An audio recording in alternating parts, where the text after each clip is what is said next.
Hello. Happy Hello. Tuesday. Happy Tuesday. Happy Tuesday. I'm so excited I get my outdoor Oh, yes, stuff I back. know. Oh, We've it's been going to be a having great some day. work going on in the studio. Yeah. Get a chance to be out in your happy place.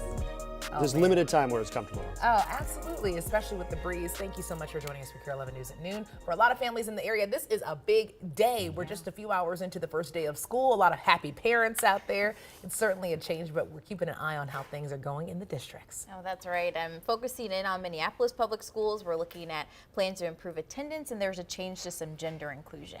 Okay, hey, first let's take a look at that gorgeous weather. Yeah, it's a quiet weather forecast. That's one thing we don't have to worry about today for all you parents outside. Temperatures pretty comfortable. We're in the lower 70s at the moment, and we will work our way into the mid to upper 70s today. A couple degrees warmer than what we saw yesterday, and that's being aided by a pretty strong south wind. We've got a south wind, sustained winds between 10 and 20 miles per hour, even 22 mile per hour sustained wind coming out of Marshall. That's the average wind speed over a 2-minute time frame. So it's going to stay gusty. That's going to help to boost our temperatures up to near 80 by tomorrow before a big cold front cools us off later in the week. Otherwise, right now, it's not a whole lot to speak of. We have some hazy sunshine out there thanks to some wildfire smoke, and notice the showers over parts of Montana and Wyoming. That's the activity that'll be in our neighborhood late Wednesday night into early Thursday morning. So a couple more dry days are in the forecast. There's a camera doing a little rocking and rolling at this hour in your hour-by-hour forecast. We're going to keep with the hazy sky, but it doesn't look like our air quality will be affected. Mid to upper 70s for highs today. But guess what? Later this week, we could be looking at 2, even 3 days in a row where temperatures don't get out of the 60s. More on that taste of fall forecast coming up, Alexis. Ben, thank you. We have new details about an early morning stolen car chase that started in Wayzata and ended right here in Golden Valley, right outside of our studios. Within the past few hours, the Golden Valley Police Chief told us they've arrested 3 people, but are still looking for a 4th who is believed to have a weapon. Take a look at the moment that this happened. You can see in the video, police are following behind a vehicle on General Mills Boulevard. Right at the intersection to Highway 55, they make a pit maneuver, and then you can see multiple people get out of the car, start running. While officers searched for the suspects, other officers found a gun in the stolen car. Throughout the chase, police say multiple squad vehicles were damaged, but thankfully no officers were hurt. Well, this was the scene about 14 hours ago, just south of the state fairgrounds, where police say 3 teens were shot. It happened under the Snelling overpass on Como Avenue. Police tell us they found 1 teen at the scene who was shot in the leg. 2 other teens showed up at the hospital. One of them also shot in the leg, the other in the neck. All 3 are expected to be okay. As of right now, it's not clear what led up to the shooting or who pulled the trigger. Well, charges could be filed as soon as today against the 56-year-old driver arrested in the deadly crash at Park Tavern in St. Louis Park. Before the crash, surveillance video shows him trying to find a parking spot. Waitress Christina Folkerts and Methodist hospital worker Gabe Harvey were killed. 4 nurses from Methodist were also injured. 1 was released from the hospital. 3 others are still in the ICU. It was like a bad dream. It took me a second to shake my head and actually believe what I was hearing.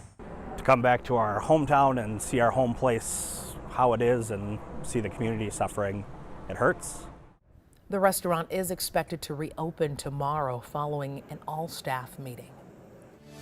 We know the 56-year-old man behind the wheel is in jail. He's being held on suspicion of criminal vehicular homicide and has a history of drunk driving convictions. KARE 11 is not naming him just yet because he has not been formally charged. In the past 3 hours, the man accused of killing Madeline Kingsbury was back in court for a pretrial hearing. Adam Fravel is facing several charges in connection to his estranged partner's murder and disappearance. Kingsbury vanished in March of last year after dropping their kids off at school. Her remains were found a little more than a month later. Due to the extensive volunteer efforts and media coverage, the trial venue has been moved from Winona County to Blue Earth County. It's scheduled to start October 7th. Our other big story today, the first day of school. We're about 4 hours into some of the first classes of the year. And Cece, I know that you've been following all of the starts of school this morning. What do all the parents out there need to know? Yeah, I'm sure students and parents are so excited today. In case you missed it, when your child does go back to school, specifically in Minneapolis, there will be some changes. The first change is a gender inclusion policy at MPS. The policy ensures access to restrooms and locker rooms that aligns with students' gender identity. It also recognizes their right to be referred to at school by a chosen name and pronouns. They'll also be able to participate in sports consistent with their gender identity. Also new, a dozen school districts in Minnesota are participating in a 3-year pilot program to keep more kids in school. The state gave the districts freedom to approach the pilot as they see fit. So, for example, over in Minneapolis, schools will add student-led attendance teams along with a mentorship program to connect staff with students who are missing a lot of class. Despite progress in attendance rates, last year new data shows that about a quarter of Minnesota students are still considered chronically absent. From elementary, middle, and high school, we want student voice in helping us respond to chronic absenteeism, but also to help build a climate that is warm, welcoming, and makes every child feel they want to be in school every day. So other school districts in our area participating in this program include Burnsville, Rochester, and Columbia Heights. State lawmakers authorized more than $4 million in funding for this. Now, throughout this year, schools across Minnesota will also be updating their phone policies. Michelle Beck breaks down what that could look like for your child. We are here at Hall STEM Academy, where it's grades pre-K through 5. And here the youngest of students can have their cell phones only in some situations. And in the case of high schoolers, phones are allowed at certain times, like between classes and lunch. Either way, Minneapolis already has a district cell phone policy, and by next March, that'll be the requirement for every school district in the state. U of M professor Marguerite Ortman calls this a big ask and thinks districts will struggle the most with getting everybody on board with a new set of rules. They know how to use the technology in the way they want to use it. So it's better to, instead of discourage them from using it, teach them how to use it wisely, teach them how to use it constructively, teach them to use it in moderation. To follow that new legislation, St. Paul Public Schools says it is working on a district-wide policy. Right now, a spokesperson tells us that every school has its own cell phone policy. In Minneapolis, Michelle Beck, KARE 11 News. Michelle, thank you. Today, a strike at dozens of hospitals across the country could grow. The union is threatening to add more cities to the list of Hilton's, Hyatt's, and Marriott locations now on strike. It's the third day of the walkout that includes more than 10,000 hotel employees. The workers are calling for wage increases and the end to pandemic-era service cuts. Many of the hotels have stayed open but are operating with smaller staffs. It makes the work harder for the workers that remain, and it makes the hotels less appealing to guests. And it's really hard to be in this business and smile and greet the guests when in the back of your mind, you're trying to figure out where your next meal is going to come from. In a statement, Hyatt says it looks forward to fair contract negotiations. Hilton says it is also committed to reaching a deal with the union. Marriott has not commented yet. Today was scheduled to be the last day of the strike.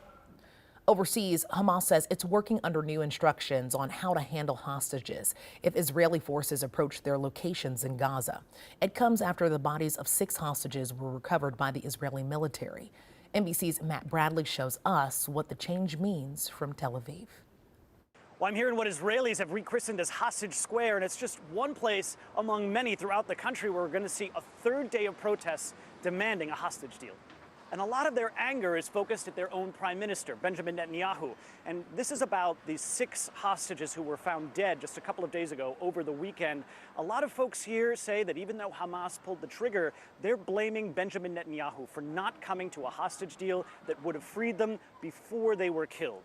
And now we've also been hearing some chilling words from Hamas themselves. The spokesperson for the Al-Qassam Brigades, which is their militant unit, has said that there have been new instructions ever since June to kill any hostages once it seems the IDF is bearing down upon them. Now, this is a new ultimatum we're kind of expecting after we saw the corpses of those 6 hostages, because autopsies showed that they were alive 48 to 72 hours before their bodies were discovered. So the fact is that this is now becoming essentially a question of finishing off Hamas or saving the hostages' lives. That has always kind of been the math here, but Benjamin Netanyahu has consistently decided that he is going to choose destroying Hamas before he rescues the hostage. Now, that's a stark way to put it, but this is what Yoav Gallant, the Minister of Defense, has described this calculation. It's a cynical one, but one that Benjamin Netanyahu defended last night in an address to the country, where he said that he had asked the hostage families for forgiveness and then went into a lecture describing why his demands on these hostage negotiations must still stand and how they're necessary. for Israel's security. Matt Bradley, NBC News, Tel Aviv. We want to warn you about a check fraud trend being shared on TikTok.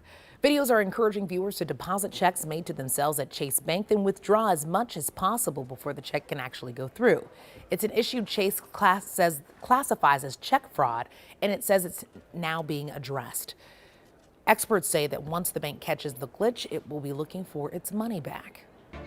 Well, listen, it's day 5 of the Paralympic Games over in Paris, and Minnesotans are once again making the state proud. Minneapolis native Chuck Aoki will be one of the para-athletes coming home with some hardware. The Team USA wheelchair rugby team came away with silver. They fell to Japan in the gold medal match. The final score, 48-41, so close, marking Japan's first ever gold in the event.